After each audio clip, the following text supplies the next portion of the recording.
पाकिस्तान की तारीख में कुछ कानून कलम से नहीं, साजिशों से लिखे गए और कुछ राज समुंदर पार दफना दिए गए। ये सिर्फ खबरें नहीं हैं, ये वो स्कैंडल्स हैं जिन्होंने मुल्क के सियासी मंजरनामे पर इतने गहरे नकूश छोड़े हैं कि शायद वो कभी मिट ना सकें। जरा सोचिए उन बंद लिफाफों के बारे में जिनके अंदर ऐसी हकीकतें छुपी थीं जिन्होंने अदालतों के फैसलों को भी बेअसर कर दिया। और फिर वो दौलत जो समंदर पार बैंक अकाउंट्स में महफूज थीं, जिसकी जड़ें तो मुल्क में थीं लेकिन फल कहीं और जाकर लगे। और इन सब के बीच वो एतमाद जो इन कहानियों की वजह से बार बार टूटा। आज हम इन्हीं कहानियों से पर्दा उठाएंगे। तो हमारा सफ़र शुरू होता है एक अजीब सवाल से, मतलब एक कानून जिसका मकसद हो रिकन्सिलिएशन या सुलह सफाई, वही कानून अकाउंटेबिलिटी या एहतिसाब के लिए इतना बड़ा मसला कैसे बन सकता है।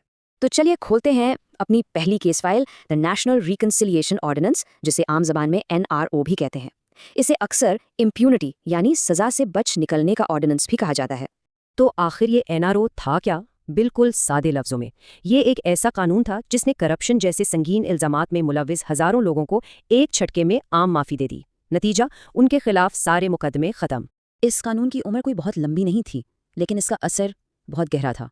अक्टूबर 2007 में ये लाया गया और सिर्फ 2 साल बाद दिसंबर 2009 में पाकिस्तान की सुप्रीम कोर्ट ने इसे गैर आईनी करार देकर ख़त्म कर दिया।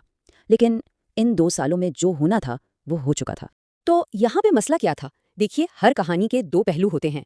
कागजों में NRO का मकसद बताया गया कौमी मुफाहमत और सियासी इस्तेहकाम, लेकिन दूसरी तरफ अवाम ने इसे कैसे देखा? उन्होंने इससे ताकतवर लोगों को इंसाफ से बचाने की एक कोशिश समझा, एक ऐसा कदम जिसने इस बुनियादी उसूल को कमजोर कर दिया कि कानून सबके लिए बराबर है। अच्छा, अब एक मुल्की कानून से निकलकर चलते हैं एक आलमी सीन की तरफ। जरा सोचिए, क्या हो अगर दुनिया भर के ताकतवर लोगों के सारे माली राज अचानक सबके सामने आ जाएं? और ये है हमारी दूसरी case file, the Panama papers. ये कोई मामूली डॉक्यूमेंट्स नहीं थे, ये एक आलमी इफ्शा था जिसकी गूंज पाकिस्तान के ऐवानों में एक जल्जले की तरह सुनाई दी। इस जल्जले की शिद्दत कितनी थी, जरा इस नंबर पे गौर कीजिए। 1 करोड़ 15 लाख। इतनी खुफिया फाइल्स लीक हुई। ये तारीख का सबसे बड़ा डेटा लीक था जिसने दुनिया भर के अमीर और ताकतवर लोगों के पर्दे फाश कर दिए।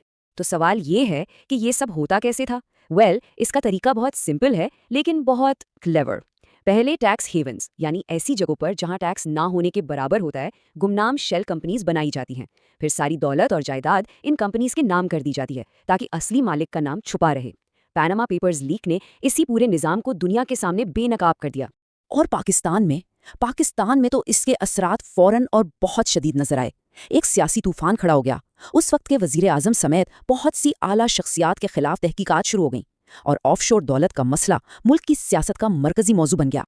तो हमने 2 बिल्कुल अलग केसेस देखे हैं, NRO और पैनामा पेपर्स। एक कानून है, दूसरा एक डेटा लीक। तो सवाल ये उठता है कि इनका आपस में कनेक्शन क्या है, ये आपस में जुड़ते कैसे हैं? इसका जवाब एक बहुत ही अहम बात में छुपा है। ये दोनों वाकयात भले ही एक दूसरे से बहुत मुख्तलिफ हों, इन दोनों ने एक ही जगह पर चोट की, और वो थी अवाम का एतमाद और कानून की हुक्मरानी। और इसका नतीजा क्या निकलता है? नतीजा ये है कि जब NRO जैसे कवानीन आते हैं या पैनामा पेपर्स जैसे स्कैंडल्स सामने आते हैं तो 3 बहुत अहम चीज़ें कमज़ोर पड़ जाती हैं। इदारों पर एतमाद, मुल्क का सियासी इस्तेहकाम और कानून की बलादस्ती का तसव्वुर। और यही पूरी कहानी का मरकजी ख्याल है।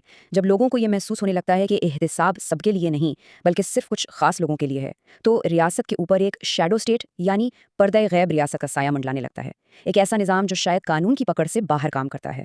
तो अब हम इस पूरी गुफ्तगू के इख्तिताम की तरफ आ रहे हैं, लेकिन एक आखिरी ख्याल अभी बाकी है। और हम इस कहानी को एक बहुत ही अहम सवाल पर छोड़कर जा रहे हैं। हर स्कैंडल के बाद एहतिसाब का शोर तो उठता है, लेकिन वक्त के साथ सुर्खियां मद्धम पड़ जाती हैं, नए मसले आ जाते हैं। तो असल चैलेंज ये है कि इस अकाउंटेबिलिटी या एहतिसाब के मुतालबे को मुस्तकिल तौर पर जिंदा कैसे रखा जाए ताकि तारीख बार बार अपने आप को ना दोहराए। ये व्लॉगर का पॉडकास्ट दिल से जुड़ा है। मैं साजिद अयूब, सुनो मेरी कहानी, ये डिजिटल सफर, ये अपनी जुबानी। ये व्लॉगर का पॉडकास्ट, व्लॉगर का पॉडकास्ट।